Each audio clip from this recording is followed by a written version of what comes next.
Hi viewers, well, this is Emmanuel. Welcome here to another video session where we are going to be demonstrating to you the process of doing stock adjustments using the Carcassa EFRIS, connecting your QuickBooks account with URA.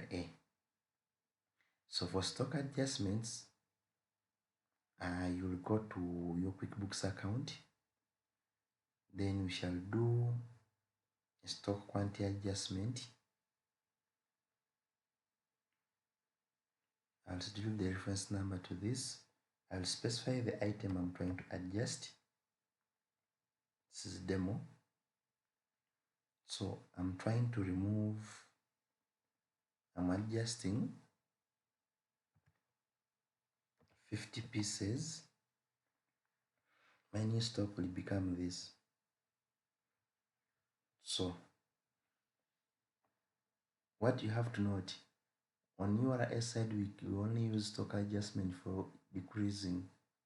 In QuickBooks, you can use stock adjustment for increasing as well, but on URA, this will only work for decreasing stock. For increasing stock, you have to receive a bill. Okay. So I'm going to save this. I'll come back to the Carcassa, QuickBook Reports, Stock Adjustments. Then I'll click on Sync Stock Adjustments. And we have the demo here. So I will select this and specify, I'll set is damaged. Okay. It will update the reason. After updating the reason, I will click on Reduce Stock. This is submitted. Now when I come back to URA and just try to refresh this search, you will see your stock has now reduced to 250.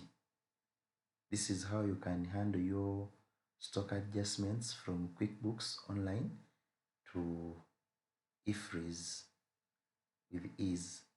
Thank you for watching.